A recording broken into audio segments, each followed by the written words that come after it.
بسم اللہ الرحمن الرحیم۔ جنگل میں تمام جانور مل جل کر رہتے تھے۔ جنگل کا بادشاہ شیر بھی اپنی رعایا کا بہت خیال رکھنے والا تھا۔ ہرن، بارہ سنگے، لومڑ، بندر اور بین مانس وغیرہ سب مل جل کر رہتے تھے۔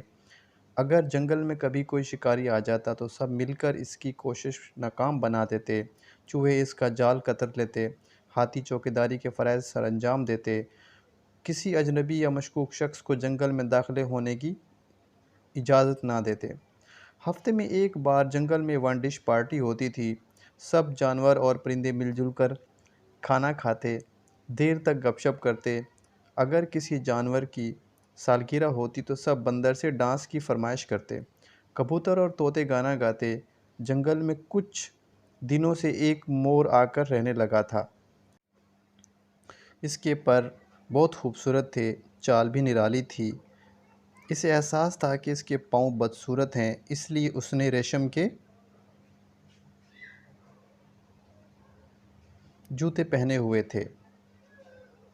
جنگل کے سب جانور اس سے بے حد متاثر تھے، اس سے دوستی کرنا چاہتے تھے، لیکن وہ کسی کو لفٹ نہیں کرواتا تھا، اپنے آپ میں ہی مگن رہتا تھا۔ اس نے جنگل کے ایک گوشے میں اپنا گھر بنا لیا تھا، جہاں دن میں وہ اکیلا رہتا، ناچتا اور گاتا رہتا تھا۔ ایک دن جانوروں نے اس کو ہفتہ وار ڈش کی دعوت دی۔ جو بھی جانور یا پرندہ اس سے بات کرنے کی کوشش کرتا تو وہ برا سا منہ بنا لیتا۔ آخر سب سمجھ گئے کہ یہ دوستی نہیں کرنا چاہتا۔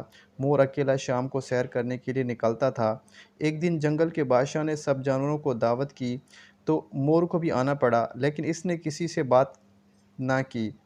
بادشاہ کی بات کا مختصر جواب دے کر خاموشی اختیار کر لی۔ دن گزرتے گئے۔ ایک دن بندر نے جانور کو متوجہ کیا کہ کئی دن گزر گئے ہیں، مور نظر نہیں آ رہا۔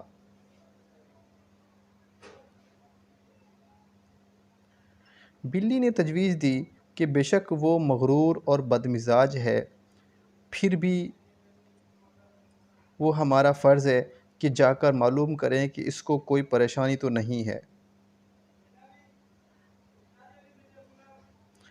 تمام جانوروں نے اس کی تجویز سے اتفاق کیا۔ پھر بلی، ہرن اور بندر مل کر مور کے گھر گئے تو وہ شدید بیمار تھا۔ اس کے خوبصورت پر مرجھا گئے تھے۔ بندر نے اس کے منہ میں پانی ڈالا تو اس کی آنکھیں کھلیں، اتنے میں طوطے اور کبوتر بھی آ گئے۔ لومڑی، جو تھوڑا بہت ڈاکٹر جانتی تھی، اس نے کہا کہ اس کو میرے گھر لے آئیں، میں اسے دوا بنا کر دوں گی۔ لومڑی نے جڑی بوٹیوں سے دوا تیار کی اور مور کو پلائی گئی۔ کئی دن تک جب سب جانوروں نے مور کی تیمارداری کی، آہستہ آہستہ مور ٹھیک ہو گیا تو وہ اپنے رویے پہ بے حد شرمندہ تھا۔ اس نے سب سے جانوروں سے معافی مانگی۔ پیارے بچوں، آپ نے دیکھا مل جل کر رہنے سے کتنے فوائد ہیں اور غرور کرنے والوں کو ضرور سزا ملتی ہے۔ اب مور سب کا دوست بن گیا۔ وہ ہر ایک کے کام آتا ہے۔ جب مانو بلی کی سالگرہ ہوئی تو مور نے سب کو ناچ کر دکھایا۔ سب بہت خوش ہوئے اور نعرے لگانے لگے کہ جنگل میں مور ناچا، سب نے دیکھا، سب نے دیکھا، سب نے دیکھا۔